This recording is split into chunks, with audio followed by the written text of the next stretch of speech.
جی پوچھا گیا جس شخص کے پیشاب کے قطرے بار بار گرتے ہیں اس کا کیا حکم ہے؟ جواباً عرض یہ ہے کہ ایک آدمی ہے جس کے پیشاب کے قطرے گرتے ہیں. اب اس کے بارے میں یہ دیکھا جائے گا، اگر یہ فرض نماز پڑھتا ہے اور فرض نماز کے اندر جتنی تاخیر ہوتی ہے 5-10 منٹ جتنا ٹائم لگتا ہے، ایک فرض نماز کے پڑھنے تک اس کو پیشاب کا قطرہ نہیں گرا تو یہ شرعی اعتبار سے معذور نہیں ہے. شرعی اعتبار سے معذور نہیں ہے. اسے باقاعدہ ہر نماز کے لیے وضو بھی کرنا پڑے گا، اور اگر یہ فرض نماز اس نے پڑھ لیا پھر اس کا قطرہ گر گیا تو سنن ادا کرنے کے لیے، ذکر و تلاوت کرنے کے لیے اسے وضو کرنا ہی پڑے گا. یہ بات سمجھیے. کون سا شخص؟ وہ شخص اگر اس کے پاس اتنا وقت رہتا ہے کہ فرض نماز کے اندر اس کا قطرہ گرا نہیں، کوئی بھی فرض نماز کے اندر اتنا وقت اس کے پاس رہتا ہے تو یہ شرعی اعتبار سے معذور نہیں ہے. اور ایک وہ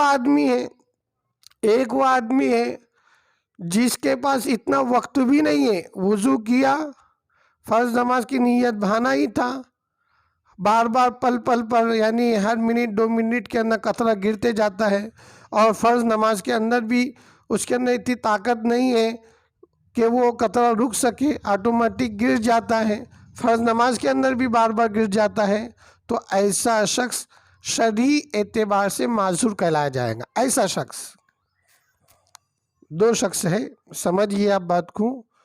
ایک شخص جس کے پیشاب کے قطرے گرتے ہیں، ٹھیک ہے، لیکن اس کے قطرے اتنی دیر رکتے ہیں کہ ایک فرض نماز پڑھ سکتا ہے، تو یہ شرعی اعتبار سے معذور نہیں ہے.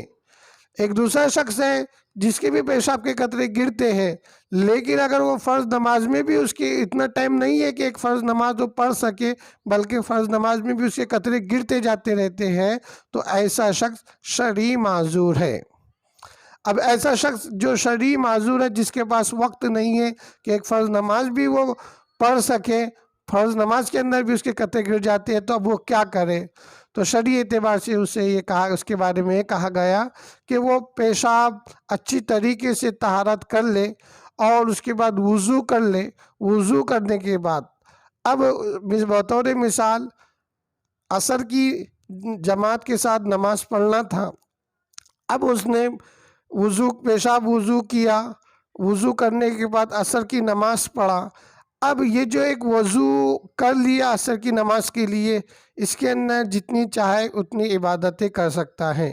اب اس کے پیشاب کے قطرے نماز میں بھی گرے تو چل جائے گا، اور اس کے بعد اگر تلاوت بھی کر رہا ہے، ذکر بھی کر رہا ہے عصر سے لے کر مغرب تک، مغرب کا ٹائم آ گیا تو اسے اب دوسرا وضو کرنا پڑے گا مغرب کی نماز کے لیے. اگر مغرب کی نماز کے اندر اس نے وضو کر لیا، مغرب کی نماز کے بعد باقاعدہ فرض نماز میں بھی اس کے قطرے گر رہے ہیں، تو یہ سنن واجبات بھی پڑھے گا، اس کو وضو کرنے کی ضرورت نہیں. لیکن ایک بات یاد رکھے، اگر وضو ٹوٹنے والی جتنی چیزیں ہیں جو عام حالت میں ہوتے رہتی ہے، اگر وہ اس کے ساتھ لاحق ہو جائے، یعنی ری خارج ہو جائے، جسم سے خون نکل جائے، وضو توڑنے والی جتنی چیزیں ہیں وہ اگر آ جائیں گا تو وضو فاسد ہو جائے گا.